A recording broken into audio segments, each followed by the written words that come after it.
किसी प्रदेश की स्थलीय जलवायु एवं पर्यावरण, किसी प्रदेश की स्थलीय जलवायु एवं पर्यावरण, है ना, पर्यावरण आदि कारकों से जब सामंजस्य स्थापित होता है तो क्या होता है, एक मतलब वो जीवों का एक तंत्र पैदा होता है ना, तो उसको ही क्या कहते हैं, बायोम कहते हैं। मतलब बायोम के अंदर जो आपका, जैसे आपके मरुस्थल है, आपके वनस्पतियां हैं, है ना, अलग अलग प्रकार की वनस्पतियां, घास की भूमियां हैं, ये टुंड्रा बायोम है, ये सारे के सारे क्या होता है, एक हिसाब से इनको ही बायोम बोलते हैं।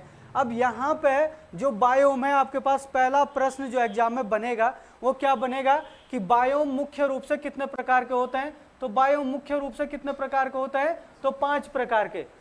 नंबर 1 वन बायोम, नंबर 2 सवाना बायोम, नंबर 3 घास भूमि बायोम, नंबर 4 मरुस्थलीय बायोम और नंबर 5 टुंड्रा बायोम। तो ये जो है 5 प्रकार के जो है 1 2 3 4 5 प्रकार के बायोम होते हैं जो हमने पढ़ने हैं। ये टॉपिक थोड़ा सा ठीक ठाक सा टॉपिक है, इंपॉर्टेंट टॉपिक भी है, इसको आप वर्ल्ड ज्योग्राफी में भी कनेक्ट कर सकते हो और इंडियन ज्योग्राफी में भी, क्योंकि इसके साथ साथ जो ये स्थितियां भारत में भी पैदा होगी और वर्ल्ड में भी पैदा होगी, तो भारत के हिसाब से, इंडियन ज्योग्राफी के हिसाब से भी और वर्ल्ड ज्योग्राफी के हिसाब से, दोनों के हिसाब से इंपॉर्टेंट है, तो हम दोनों के हिसाब से इसको लेके चलेंगे। इसमें हम सबसे पहले जो है क्या पढ़ेंगे, वन बायोम को पढ़ेंगे, सबसे पहले पढ़ेंगे वन बायोम को। और वन बायोम का मतलब है कि भाई वन का मतलब क्या होता है, जो हमारे पेड़ पौधे जहाँ पे उत्पन्न होते हैं वही तो वन है ना, जो जंगल है आपका या वन है ना, तो उसी वन के बारे में, या जंगल में जो है कितने प्रकार के जो है जंगल होते हैं, कितने प्रकार के वन होते हैं, उन्हीं चीज़ों को हमने पढ़ना है। तो ये जो वन बायोम है, अगर इसमें बाई चांस ऐसा क्वेश्चन आता है कि वन बायोम को मुख्य रूप से कितने भागों में विभक्त किया जाता है, तो आपका आंसर होगा फिर 2। और अगर आपके पास ये आएगा कि वन बायोम को कितने उपभागों में विभक्त किया जाता है, उपभागों में, है ना, अगर उपभागों की बात करेगा तो उपभाग कितने हो जाएंगे इसके, 6। कैसे हो जाएंगे उपभाग 6 कि भाई मुख्य बायोम तो वन बायोम कितने, 2 है, एक है आपका सदाहरित वन और दूसरा है पर्णपाती वन, है ना। मुख्य बायोम कितने हो गए आपके, 2, सदाहरित वन और पर्णपाती वन। लेकिन अगर देखोगे इनके भी अंदर क्या है कि जो सदाहरित वन है ये कितने हैं, ये 4 टाइप के हैं, और पर्णपाती वन कितने हैं, 2 टाइप के हैं। तो इन्हीं को जो है 4 और 2 6 उपभागों में वन बायोम को बांटा जाता है। अगर आप वन बायोम को उपभाग देखेंगे तो फिर इसको और इसको सीधा देगा ही नहीं। अब यहाँ पे देखो एक मोस्ट इंपॉर्टेंट क्वेश्चन जो आपके पास एग्जाम में बनेगा, इनमें से कौन सा वन सदाहरित वन है, तो इनमें से कौन सा वन सदाहरित वन है, तो आपको लिख देगा उष्णकटिबंधीय, पीछे सदाहरित नहीं लगाएगा तब, क्योंकि वो पूछ रहा है। उष्णकटिबंधीय, एक में लिखेगा उष्णकटिबंधीय पर्णपाती वन, मध्य अक्षांशीय पर्णपाती वन, और एक में लिखा भूमध्य सागरीय सदा, मतलब कुछ भी लिख देगा आपको। तो सदाहरित वन में ये वाले आएंगे 4, और पर्णपाती बोलेगा इनमें से कौन सा एक पर्णपाती वन है, तो पर्णपाती वन में आपको जो है इनमें से कोई एक ऑप्शन दे देगा और 4 ऑप्शन यहाँ से दे दे, 3 ऑप्शन यहाँ से दे देगा। पूछता है, इसका अंतर पता होना चाहिए आपको कि कौन कौन से वन पर्णपाती वन में आते हैं और कौन कौन से वन सदाहरित वन में आते हैं, सदाबहार वन में आते हैं। अब यहाँ पे बात करते हैं कि सदाहरित वन और पर्णपाती वनों में भी हम सबसे पहले क्या पढ़ेंगे, सदाहरित वन। अगर इसमें भी क्वेश्चन आता है सदाहरित वनों को मुख्य रूप से कितने भागों में विभक्त किया जाता है, तो 4 भागों में, और पर्णपाती वनों को मुख्य रूप से कितने भागों में विभक्त किया जाता है, तो 2 भागों में इसको विभक्त किया जाता है। समझ गए होंगे बात को। अब यहाँ पे सबसे पहले हम सदाहरित वन को पढ़ेंगे, और सदाहरित वन में भी पढ़ेंगे हम उष्णकटिबंधीय सदाहरित वन, है ना। आप इसको जो है सीधे सीधे हम इसको जरा यहाँ पे जानेंगे, इससे इंपॉर्टेंट पॉइंट, और थोड़ा सा मैप में भी दिखाएंगे, इंडिया के मैप में भी दिखाएंगे कि कहाँ पे है इंडिया में, और वर्ल्ड के ज्योग्राफी के जो मैप होता है, वर्ल्ड का जो मैप है उस मैप में भी अभी हम दिखाने वाले हैं आपको। बिल्कुल आसान लगेगा, ऐसा लगेगा कि इससे पहले पढ़ा होगा ना, कि मतलब हम भी स्कूलिंग टाइम में पढ़ते थे उष्णकटिबंधीय वन, सदाबहार वन, पता नहीं क्या क्या है, कुछ समझ में ही नहीं आ रहा। लेकिन अगर मैप से देखोगे ना आप, तो आपको ऐसा लगेगा अरे ये तो कुछ था ही नहीं, मतलब ऐसा पढ़ने लायक कि जिसको हम सोच सकते कि ये काफ़ी मुश्किल चीज़ है। बिल्कुल आसान है। देखो सबसे पहले हम क्या पढ़ेंगे,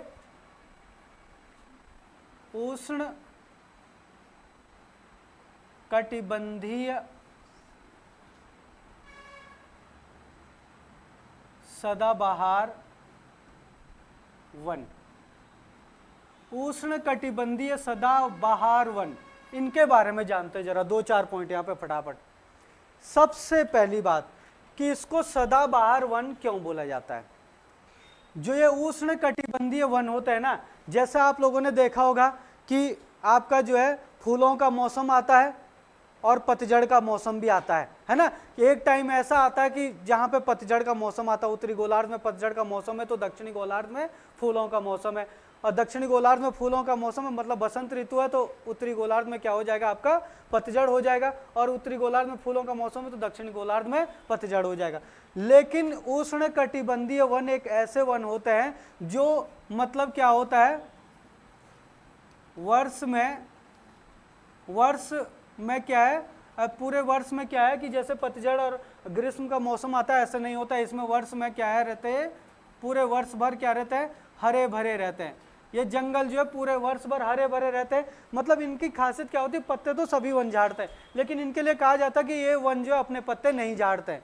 अब क्या है कि वो पूरे वन की बात कर रहा है। अब यहाँ पे आप लोग देखना कि सपोज हमने कहा कि भाई एक पेड़ ये है, एक पेड़ ये है, एक पेड़ ये है, यहाँ पे क्या है, ये बहुत ही घने जंगल होते हैं, ये यहाँ पे बहुत ही घने जंगल है। और इन जंगलों में क्या किया, सपोज इस पेड़ ने अपने पत्ते झाड़ दिए और इस पेड़ ने नहीं झाड़े, इस पेड़ ने अपने पत्ते झाड़ दिए, इन्होंने नहीं झाड़े। फिर ये क्या कहते हैं, यहाँ पे फूल लग जाएंगे, ये पत्ते अपने पेड़ पत्ते झाड़ेंगे तो यहाँ पे फूल लगेंगे। मतलब कुछ पेड़ मतलब कभी झाड़ते हैं पत्ते, कुछ कभी झाड़ते हैं, कुछ कभी झाड़ते हैं। तो ऐसे करके जो ये वन जो है हमेशा सदाबहार वन कहलाते हैं, क्योंकि ये हमेशा क्या रहते हैं, हरे भरे रहते हैं। ये पूरे साल भर क्या है, पूरा का पूरा वन जो है पूरे साल भर हरा भरा दिखाई देता है। इसी कारण इसको सदा हरित वन, सदाबहार वन भी बोलता है और सदा हरित वन भी कहते हैं, यानी कि आप एवरग्रीन बोल सकते हो। आप लोग ये एवरग्रीन क्या है, आपके जंगल है, एवरग्रीन है ये, है ना।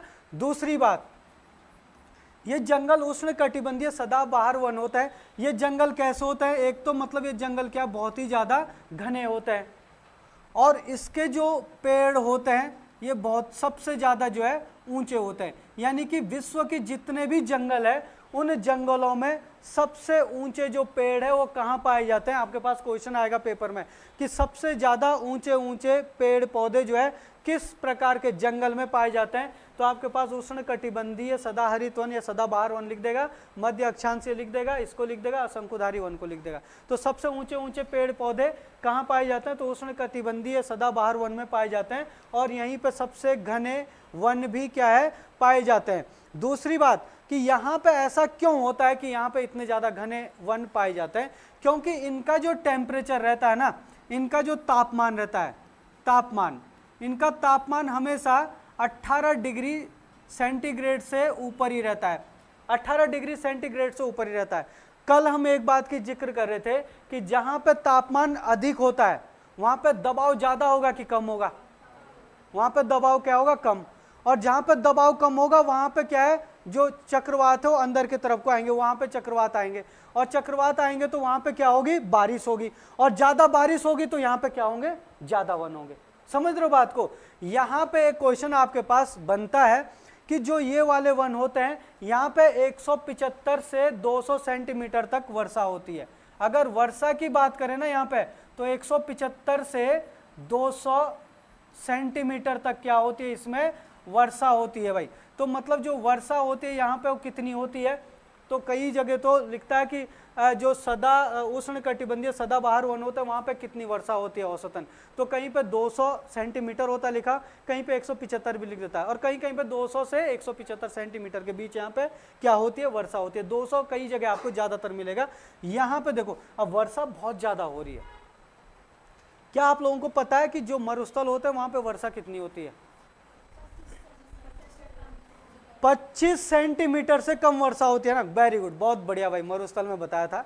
मरुस्थल ही की डेफिनेशन ये है कि ऐसे स्थान जहाँ पे 25 सेंटीमीटर या उससे कम वार्षिक वर्षा होती है उसी को मरुस्थल कहते हैं। ये मरुस्थल की मेन डेफिनेशन है। तो देखो कहाँ 25 सेंटीमीटर वर्षा और कहाँ 175 सेंटीमीटर, मतलब 175 सेंटीमीटर से ज्यादा ही होगी, और 200 सेंटीमीटर तक एवरेज रहते, कभी कभी 200 सेंटीमीटर से ऊपर भी चले जाती है। अब इतनी ज्यादा जब वर्षा होगी तो जाहिर सी बात है घने जंगल होंगे, घने जंगल होंगे तो इतनी ज्यादा वर्षा के कारण जो है लंबे लंबे पेड़ पौधे भी होंगे, सीधी सी बात है। समझ गए ना इस चीज को। यहाँ पे आपको ध्यान रखना है कि आप लोगों ने जो महोगनी वृक्ष का नाम सुना है, किसी ने भी वृक्ष महोगनी, याद रखना भाई, पेपर में आया था, उत्तराखंड के ग्रुप सी के पेपर का क्वेश्चन है कि महोगनी नामक वृक्ष किस प्रकार के वनों में पाया जाता है। ठीक है ना। एक वृक्ष आता है आबनूस, एक वृक्ष आता है मैंग्रोव। मैंग्रोव सुना है, मैंग्रोव वृक्ष, ये वृक्ष के नाम है भाई। अच्छा, ये तीन तो वेरी वेरी इंपॉर्टेंट है। एक और याद रखना आप लोग, रोडवुड, एक रोडवुड वृक्ष लिख देता है कभी कभी, है ना। कौन सा? रोडवुड। तो ये भी ध्यान रखना, रोडवुड। तो ये वाले जो वृक्ष है, ये उष्णकटिबंधीय सदाबहार वनों में सबसे महत्वपूर्ण वृक्ष है, जो यहाँ पे सबसे ज्यादा पाए जाते हैं। कौन कौन से? महोगनी वृक्ष, आबनूस वृक्ष, मैंग्रोव वृक्ष और रोडवुड वृक्ष। ये सदाबहार उष्णकटिबंधीय सदाबहार वन के सबसे महत्वपूर्ण वन है। तो आप लोग इनको भी ध्यान रखिएगा, है ना। अब यहाँ पे बात करते हैं जरा कि ये वन जो है पाए कहाँ जाते हैं। अगर इंडिया के हिसाब से देखा जाए या वर्ल्ड ज्योग्राफी के हिसाब से देखा जाए, तो सबसे पहले हम इंडिया में देखते हैं। उसको मैं नोट करवा दूंगा आपको। अगर हम इंडिया में देखें तो इंडिया का थोड़ा ये वाला मैप बना लेते हैं हम, ऐसे करके। आप लोग देखना यहाँ पे इंडिया के मैप में जरा देखते हैं कहाँ पे है ना। ये देखो भाई, ये आप लोग देखना यहाँ पे, ये पूर्वोत्तर भारत आ जाएगा इधर, है ना।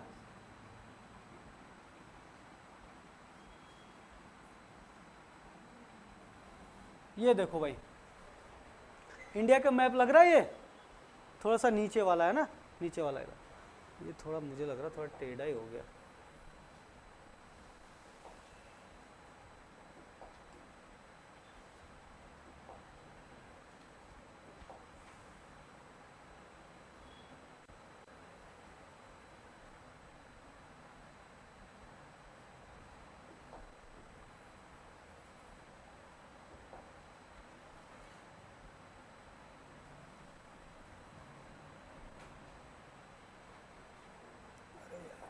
भी खराब हो गया।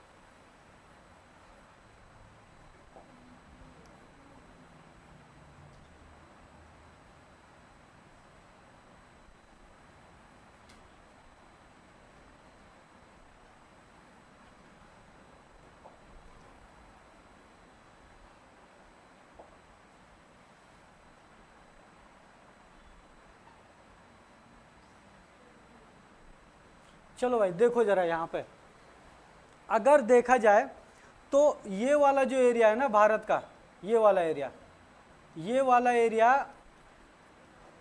इसको क्या कहते हैं भाई वैसे? हैं पश्चिमी तटवर्तीय मैदान। एक ये वाला है पश्चिमी तटवर्तीय मैदान। पश्चिमी तटवर्तीय मैदानों में क्या पाए जाते हैं? उष्णकटिबंधीय सदाबहार वन पाए जाते हैं। दूसरी बात कि ये वाला जो, ये इससे ऊपर अगर देखोगे ना आप, इससे ऊपर, तो इससे ऊपर तो आपका क्या है? अरुणाचल प्रदेश है। और यहाँ पे अगर ये देखा जाए, ये वाला एरिया, ये पूर्वोत्तर भारत का जो एरिया, ये वाला एरिया है ना, इसमें आपका क्या आएगा?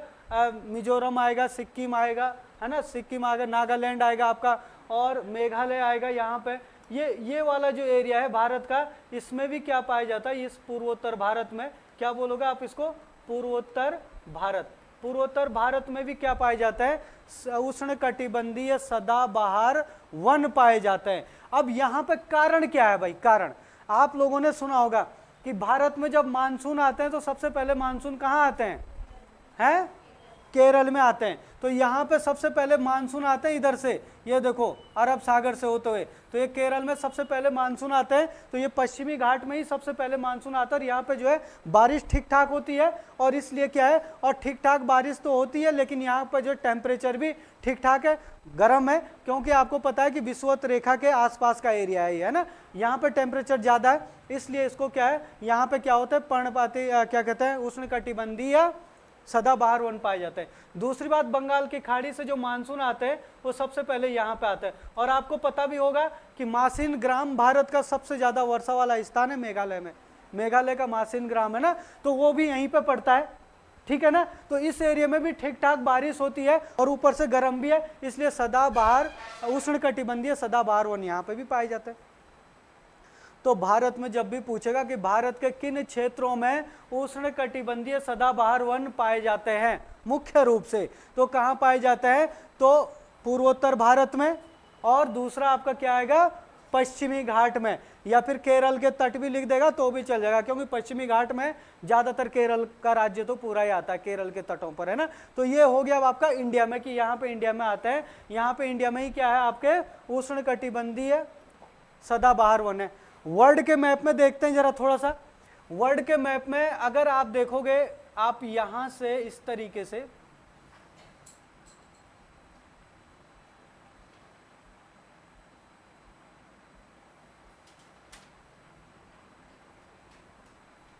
ये उत्तरी अमेरिका है और ये आपका दक्षिण अमेरिका है, और ये यहाँ पे आ जाएगा आपका अफ्रीका। ये इस तरीके से यहाँ पे अफ्रीका, और आपको पता होगा ये इधर जो है ऐसे करके भारत है, ये इधर ऑस्ट्रेलिया है, और बंगाल की खाड़ी है ना, इधर बंगाल की खाड़ी, इधर इंडोनेशिया है, इधर क्या है, इंडोनेशिया है ना, बंगाल की खाड़ी में इधर इंडोनेशिया है। ये अफ्रीका हो गया ना, ये है आपका अफ्रीका, और ये है आपका दक्षिण अमेरिका। अब मुझे ये बताओ, ये अमेजन नदी कहाँ पे है, अमेजन नदी कहाँ पे है, दक्षिण अमेरिका में, और इधर से निकलती है अमेजन नदी, पता था ना, बताया था ना नदियों में कि अमेजन नदी यहाँ से निकलती है। तो ये वाला जो एरिया है ना, ये वाला एरिया, ये वाला एरिया, इस एरिया को बोलते हैं अमेजन नदी बेसिन, यानी कि अमेजन नदी का जो, अमेजन नदी के जो आसपास का जो इलाका है अमेजन नदी बेसिन हो गया। इस अमेजन नदी बेसिन वाला जो एरिया है, यहाँ पे दक्षिण अमेरिका में उष्णकटिबंधीय सदाबहार वन पाए जाते हैं। एग्जाम में क्वेश्चन आएगा कि उष्णकटिबंधीय सदाबहार वन जो है दक्षिण अफ्रीका में कहाँ, दक्षिण अमेरिका में कहाँ पाए जाते हैं, तो कहाँ पाए जाते हैं, तो क्या लिखोगे आप, क्या लिखोगे, अमेजन बेसिन। अमेजन बेसिन का मतलब हो गया अमेजन नदी के आसपास का क्षेत्र। दूसरी बात, आप लोगों ने जायरे नदी का नाम सुना होगा, कांगो नदी जिसको बोलते हैं, जायरे नदी या कांगो नदी, जो भूमध्य किस रेखा को 2 बार काटती है,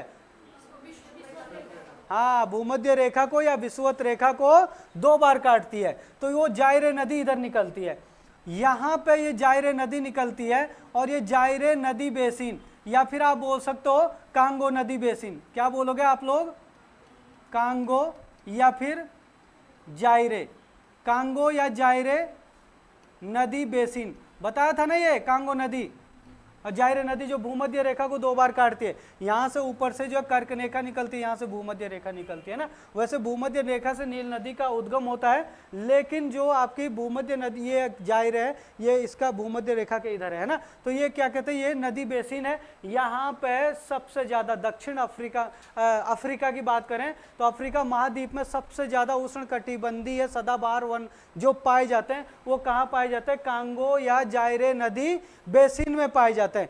इसके बाद इंडोनेशिया और मलेशिया की बात करते हैं, तो इंडोनेशिया आपका यहाँ पे इंडोनेशिया है, और इधर ही आपका क्या है, मलेशिया है ना। जब नदियाँ बता रहा था तब भी मैंने बताया था इस एरिया में इंडोनेशिया मलेशिया है, तो इंडोनेशिया, ऑस्ट्रेलिया थोड़ा सा उधर हो जाएगा ना, तो इंडोनेशिया और मलेशिया वाला जो इलाका है यहाँ पे भी भाई बहुत ज़्यादा जो है क्या पाए जाते हैं, सदाबहार उष्णकटिबंधीय सदाबहार वन पाए जाते हैं। समझ गए ना इन चीज़ों को।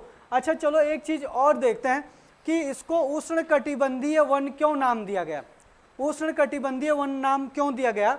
आप लोग थोड़ा सा पृथ्वी में देखना, थोड़ा पृथ्वी के मैप में यहाँ पे देखना, ये आपकी विषुवत रेखा है, ये विषुवत रेखा है, और ये विषुवत रेखा के जो ऊपर वाली लाइन है ये वाली है ना, थोड़ा सा देखना, इसको मान के चलो आप 10 डिग्री, और इसको भी मान के चलो 10 डिग्री, और ये 0 डिग्री है, और ये वाली जो लाइन है ये 23.5 डिग्री है, और ये वाली लाइन क्या है आपकी, ये 23.5 डिग्री, ये 23.5 डिग्री दक्षिणी अक्षांश है, और ये 23.5 डिग्री उत्तरी अक्षांश है।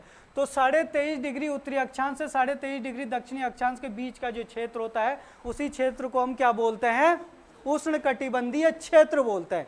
लेकिन हम उष्णकटिबंधीय क्षेत्र नहीं पढ़ रहे, हम उष्णकटिबंधीय वन पढ़ रहे हैं। और उष्णकटिबंधीय वन जो है वो ज़्यादातर जो है 10 डिग्री उत्तरी अक्षांश से 10 डिग्री दक्षिणी अक्षांश के बीच पाया जाता है, इनके बीच में पाए जाते हैं। तो इसलिए इनको क्या कहते हैं, क्योंकि ये दोनों के दोनों ही जो है उष्णकटिबंधीय क्षेत्रों के बीच में ये वन पाए जाते हैं, तो इसलिए उनको क्या कहा जाता है, उष्णकटिबंधीय सदाबहार वन कहा जाता है। इसलिए उष्णकटिबंधीय नाम दिया गया। और इसको जो है एक नाम और भी दिया जाता है, क्योंकि विषुवत रेखा है ना, विषुवत रेखीय वन, विषुवत रेखीय वन, विषुवत रेखीय वन भी इनको ही कहा जाता है। तो देखो उष्णकटिबंधीय सदाबहार वन, विषुवत रेखीय सदाबहार वन, है ना, ये जो है आपके एक ही चीज है, ठीक है ना। तो इसको थोड़ा सा आप लोग इस तरीके से ध्यान रखना। किसी को कोई डाउट तो नहीं है भाई, जो पढ़ा है उतना सारा समझ में आ गया ना। तो एग्जाम में देखो इस तरीके से क्वेश्चन बनेंगे कि भाई सदाबहार, उष्णकटिबंधीय सदाबहार वन कहाँ पाए जाता है। अगर विश्व के हिसाब से पूछेगा तो इन्हीं चीज़ों को ज़्यादा पूछे, Malaysia, Indonesia, Congo जायरे basin, Congo या जायरे नदी बेसिन या अमेजन नदी बेसिन, इनमें से कोई एक ऑप्शन दे देगा आपके पास, बाकी और दूर दूर के ऑप्शन दे देगा आपके। इसके अलावा एशिया में भी पाया जाता है, ऐसा नहीं है कि एशिया में नहीं पाया जाता। और मेन जो है यही है जिनको एग्जाम में पूछता है ज़्यादातर, ठीक है ना। अगर आपके पास जो है इंडियन ज्योग्राफी के हिसाब से जाएगा वो, तो इंडियन ज्योग्राफी के हिसाब से बोलेगा कि भारत में उष्णकटिबंधीय सदाबहार वन मुख्य रूप से कहाँ पाए जाते हैं, तो केरल के तट पर बोल देगा, पश्चिमी तटवर्तीय मैदान में, और दूसरा पूर्वोत्तर भारत में, ठीक है ना, ये आपके पास आ जाएगा। और अगर इससे